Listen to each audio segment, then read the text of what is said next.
Hello everyone. आज हम एक आर्टिकल के थ्रू सीखेंगे कि आप किस तरीके से इंग्लिश बोलने में और भी फ्लुएंट बन सकते हो। इसका टाइटल है you are not bad at English, you are using the wrong method. कि आप इंग्लिश बोलने में बुरे नहीं हो। यू आर इसकी कॉन्ट्रैक्टेड फॉर्म है यू आर यूजिंग, तो आप यूज कर रहे हो एक गलत तरीका इंग्लिश सीखने का। तो ये किस तरीके से हम फ्लुएंट बन सकते हैं वो इस आर्टिकल के थ्रू सीखेंगे। साथ ही में वोकैबुलरीज और अपनी रीडिंग एंड कॉम्प्रिहेंशन ये भी एनहेंस करेंगे। तो यहाँ टाइटल पे ध्यान दीजिए, यहाँ लिखा हुआ है बैड एट इंग्लिश। तो ये जो है बैड, इसके साथ जनरली हम प्रेपोजिशन एट का यूज कर सकते हैं।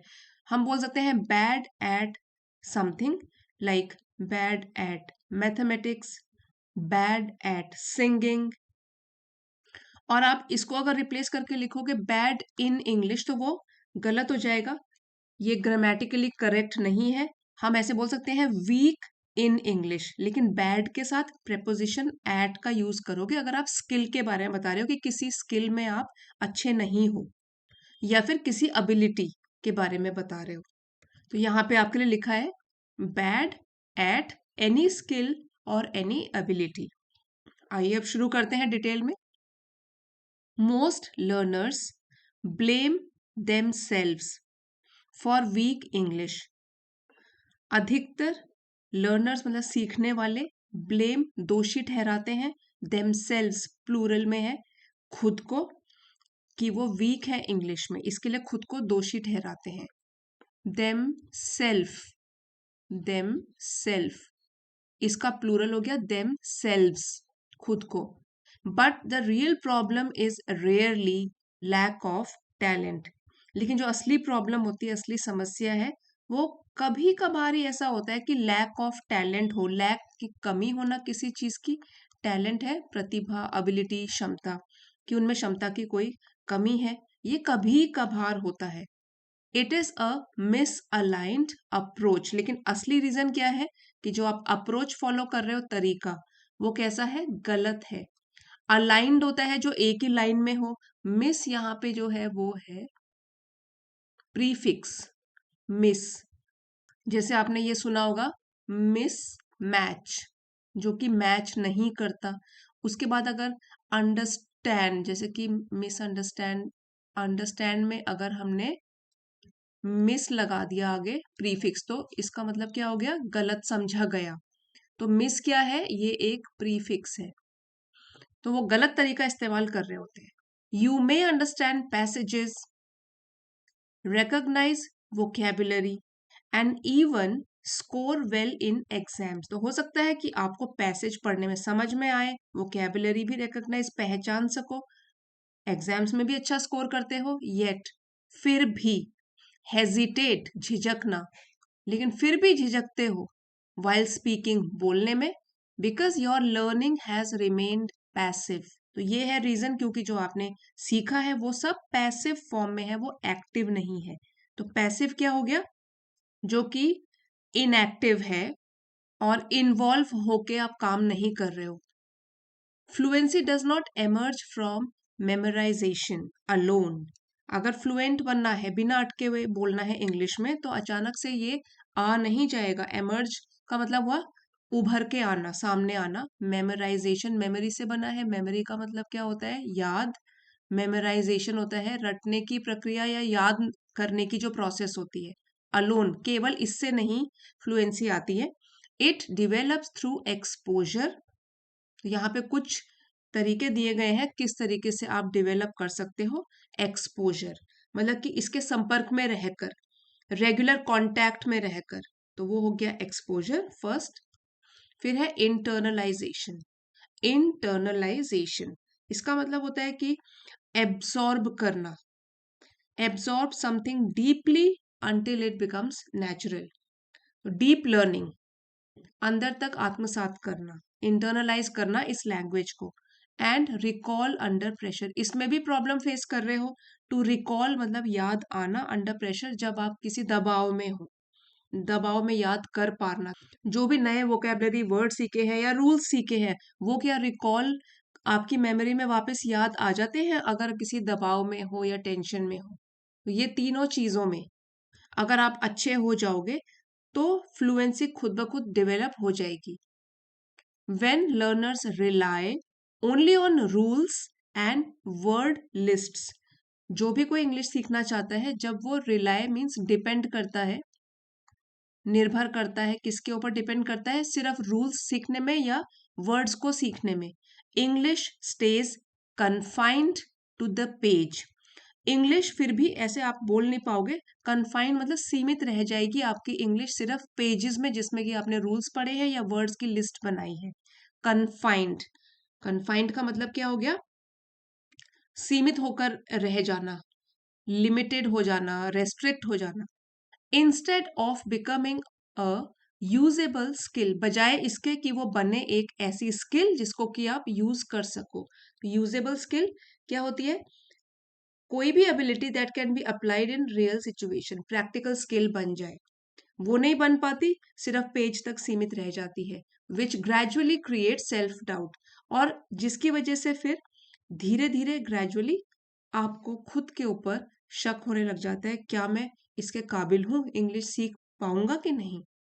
The solution lies in changing how you practice.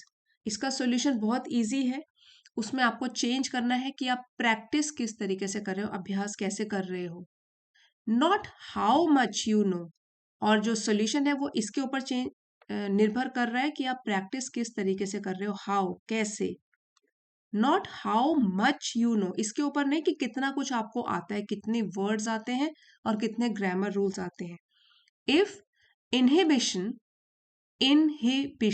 Inhibition is your problem, इसका मतलब होता है कि थोड़ा झिझकना और हेजिटेट करना, हेजिटेट मतलब झिझकना, संकोच भी बोल सकते हो। Inhibition if is your problem, अगर ये है आपकी समस्या कि आप झिझक रहे हो, तो आपको क्या करना है? Start with self talk and speak alone before speaking to others. बाहर के लोगों के साथ बोलने में झिझकते हो तो पहले खुद के साथ प्रैक्टिस करो, और अलोन मतलब अकेले आप इंग्लिश में छोटे छोटे सेंटेंसेस बोलना शुरू करो, बाहर शुरू करने के बजाय। बिफोर स्पीकिंग टू अदर, दूसरों के साथ बातचीत करने से पहले सेल्फ टॉक और खुद से बात करो।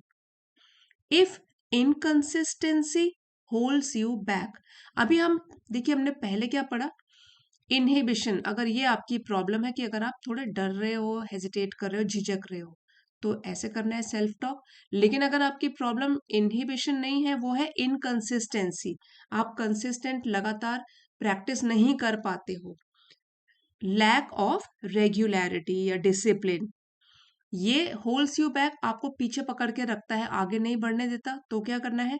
Fix a small daily routine, तो एक टाइम पूरे दिन में बांध के रख लो। 5 minutes of speaking is better than long irregular session, चाहे आप एक दिन में 5 मिनट की प्रैक्टिस करो, वो कहीं ज्यादा बेहतर है। दैन का कब यूज करते हैं? जब हम कंपैरिजन कर रहे हो दो चीजों के बीच में। So this is better than long irregular session, चाहे आपके सेशंस लंबे लंबे हों, लेकिन अगर वो इरेगुलर होंगे, उसमें रेगुलरिटी नहीं होगी, तो वो कंसिस्टेंट नहीं रह पाओगे। इससे अच्छा है 5 मिनट बोलो लेकिन रोज बोलो। नेक्स्ट है थर्ड, इफ एक्सेसिव, एक्सेसिव मतलब कोई चीज एक्सेस में होना, ज्यादा होना। फोकस अगर आपका बहुत ज्यादा किस में है? ऑन ग्रामर ब्लॉक्स यू, तो अगर आप ज्यादा फोकस ग्रामर में रखते हो और ये चीज आपको ब्लॉक कर रही है, आगे नहीं बढ़ने दे रही है, कि आप रूल्स में उलझ के रह गए हो, speak first and correct later, तो आप क्या कर सकते हो? फिर भी आप चाहे गलत बोलो, लेकिन स्पीक बोलना शुरू करो, फिर करेक्शन बाद में होगा, होता रहेगा बाद में। गलतियां करो लेकिन बोलो। सो ये थर्ड फैक्टर है। Fluency grows through use not perfections, fluency बिना अटके हुए बोलना, ये आपकी इंप्रूव होगी यूज करने से, जब आप बोलने की प्रैक्टिस करोगे, नॉट परफेक्शन। ऐसा नहीं है कि गलतियां नहीं करोगे, कोई भी स्किल सीखते हैं हम, जैसे नई स्किल, तो गलतियां करते हैं तभी तो परफेक्ट बनते हैं, गलतियों से सीखकर। Once learners adopt a method that matches how they naturally process language. अब एक बार अगर लर्नर सीखने वाले एडॉप्ट अपनाते हैं ऐसा तरीका जो कि मैच करता है, मेल खाता है कि वो किस तरीके से लैंग्वेज को समझते हैं और अपनाते हैं, नेचुरली प्रोसेस करते हैं। ठीक है, प्रोसेस का मतलब क्या होगा यहाँ पे, to understand and mentally handle the information, समझना और अपनाना। प्रोग्रेस बिकम्स विजिबल, तो आपको प्रोग्रेस दिखनी शुरू हो जाएगी, आपके सामने विजिबल दिखनी शुरू हो जाएगी। एंड कॉन्फिडेंस फॉलोज, और तब आपके आपका आत्मविश्वास भी अपने ऊपर बढ़ेगा, तब कॉन्फिडेंस भी आपको फॉलो करेगा। What once felt overwhelming slowly becomes manageable. Manageable. जो चीज पहले कभी आपको महसूस हो रही थी कि वो ओवरवेलमिंग है, मतलब कि बहुत ज्यादा आपके ऊपर हावी हो रही है, बोझ की तरह लग रही है, टू हैवी और डिफिकल्ट टू मैनेज, धीरे धीरे वो आपको लगेगा कि वो संभालने योग्य हो गई है, मैनेजेबल, आप उसको मैनेज कर सकते हो, कंट्रोल करके रख सकते हो, हैंडल कर सकते हो। And even Intuitive. इंटुएटिव तो इसका मतलब होता है कि जैसे बिल्कुल नेचुरल, इसमें आपको ज्यादा एफर्ट नहीं करना पड़ रहा, आप अंडरस्टैंड कर सकते हो नेचुरली विदाउट कॉन्शियस एफर्ट। सो ऐसा बिल्कुल नेचुरल सी बन जाएगी। बस आपको पता करना है कि क्या चीज है जो आपको होल्ड बैक करके रख रही है, और फिर सही स्ट्रेटेजी उसमें अपनानी है। तो क्या हो जाएगा फिर, what once felt overwhelming slowly becomes manageable and even intuitive। तो बिल्कुल स्वाभाविक से आपको लगने लगेगी। English is not a test of intelligence. अब आपको इंग्लिश बोलना अगर सीखना है तो इसका ये मतलब नहीं है कि आपकी इंटेलिजेंस, जो कि बुद्धिमानी है, उसकी कोई परीक्षा ले रहा है, क्योंकि ये तो एक सिर्फ बोलने की लैंग्वेज है। It is a skill shaped by consistency. इस स्किल को आप सीख सकते हो जिस तरीके से बाकी स्किल्स सीखी जाती हैं, तो ये भी कंसिस्टेंसी अगर बना के रखोगे, मेंटेन करके रखोगे, निरंतरता, रेगुलैरिटी, बिना ब्रेक दिए हुए लैंग्वेज को सीखोगे, तो आपकी ये स्किल भी एक शेप ले लेगी। एंड द राइट टेक्निक, सही तरीका भी अपनाना है। Change the method and what looked like a weakness often turns out to be untapped potential. तो आपको, जब आप मेथड चेंज करोगे, तो जो आपको अभी तक एक कमजोरी लग रही थी, वीकनेस लग रही थी, अक्सर ही वो बदल जाएगी एक ऐसे पोटेंशियल में कि ये क्षमता आपको दिखेगी अपने अंदर जो अभी तक क्या थी, अनटैप्ड। तो अनटैप्ड का मतलब होता है जो अभी तक हिडन रही थी, छिपी हुई थी आपके अंदर, आपने उसको बाहर नहीं निकाला था। अनयूज्ड टैलेंट को बोलते हैं अनटैप्ड, जो अभी तक काम में न लाया गया हो। सो पूरे आर्टिकल में ये बताया गया है कि ये इंग्लिश एक स्किल है, सब कोई इसको सीख सकता है। कंसिस्टेंसी, रेगुलर प्रैक्टिस और स्पीकिंग। जब एक्टिवली आप स्पीक, चाहे गलत बोलो, बोलना शुरू करोगे, तो आप फ्लुएंट बन सकते हो इस लैंग्वेज में। इस लेसन का डिटेल पीडीएफ आपको चैनल की एलीट मेंबरशिप को ज्वाइन करके मिल जाएगा। आप चाहते हो तो लेवल 2 की मेंबरशिप है ये, इसको ज्वाइन कर सकते हो। और अगर चैनल को सपोर्ट करना चाहते हो तो लेवल 1 चैनल सपोर्टर्स की मेंबरशिप को ज्वाइन कर सकते हो। अभी एक बार वोकैबुलरी रिवाइज करते हैं, और इसको आप भी साथ साथ बोल के रिवाइज कीजिए। मिस अलाइंड अप्रोच, ऐसी अप्रोच, ऐसी प्रोसेस जो कि मिस अलाइंड है, गलत तरीके से आप अप्रोच उसको कर रहे हो, रॉन्ग मेथड है। रेकग्नाइज, रेकग्नाइज मतलब पहचानना, वर्ब है ये, नोटिस करना। पैसिव होता है कि जो एक्टिव नहीं है, not actively involve in learning और एक्शन, जो कि अभी डोरमेंट है, छिपा हुआ है, पैसिव है। मेमोराइजेशन, मेमोरी से बना है, मेमोरी का मतलब होता है याद, और मेमोराइजेशन उसका नाउन फॉर्म है, मतलब याद करने की जो प्रोसेस होती है। Learning by rote without real understanding, रटने की जो तरीका होता है। एक्सपोजर होता है रेगुलर कांटेक्ट विद लैंग्वेज और इंफॉर्मेशन, एक्सपोजर में आना, इस लैंग्वेज के एक्सपोजर में आइए, कांटेक्ट में आइए। इंटरनलाइजेशन, एब्जॉर्ब करना, अंदर आत्मसात करना, नॉलेज को until it becomes natural, जब तक कि पूरी तरीके से नेचुरल ना बन जाए।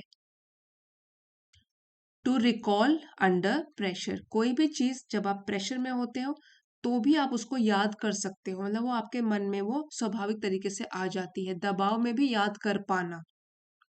कन्फाइंड होता है कि एक जगह पर अटक कर रह जाना, सीमित रह जाना, रेस्ट्रिक्टेड या लिमिटेड। अनयूजेबल स्किल, एक ऐसी स्किल जिसको यूज कर सको, नाउन फ्रेज है ये। सेल्फ डाउट, खुद के ऊपर जब डाउट होने लग जाए। इनहिबिशन, जब हेजिटेशन हो या कोई रेस्ट्रेंट हो, मतलब ऐसी झिझक होती है जो आपको कोई काम करने से रोकती है, उसको बोलते हैं इनहिबिशन। इनकंसिस्टेंसी, जब आप लगातार रेगुलरिटी मेंटेन नहीं कर पाते। एक्सेसिव फोकस, फोकस जो कि कुछ ज्यादा ही हो, एक्सेस में हो, ज्यादा अटेंशन किसी को दे रहे हो। प्रोसेस होता है प्रक्रिया। विजिबल, जो दिखाई दे। ओवरवेलमिंग, जो कोई चीज हमारे ऊपर हावी हो जाए। मैनेजेबल, जिसको हम कंट्रोल कर सकें। इंटुइटिव, बिल्कुल नेचुरल तरीके से। अंडरस्टूड नेचुरली, जिसमें हम ज्यादा एफर्ट नहीं करना पड़ता हमको, वो स्वाभाविक तरीके से हमारे जीवन का हिस्सा बन जाता है। कंसिस्टेंसी, लगातार बिना ब्रेक दिए हुए। टेक्निक, तरीका। अनटैप्ड पोटेंशियल, ऐसी क्षमता जो कि अभी तक पहचानी न गई हो। अबिलिटी दैट एग्जिस्ट, जो कि एग्जिस्ट तो करती है हमारे अंदर, लेकिन अभी तक यूज नहीं करी है हमने, वो हिडन है हमारे अंदर, छिपी हुई है। अनयूज्ड टैलेंट है। तो आप भी अपने स्पोकन इंग्लिश के गोल्स बनाइए। You are not bad at English, you are only using the wrong method, और सही मेथड अपना के फ्लुएंट बनिए इंग्लिश में। और आज का वीडियो अगर आपके लिए ज़रा भी हेल्पफुल रहा है, please don't forget to like, share and subscribe. Thank you for watching. अगले वीडियो में मिलते हैं।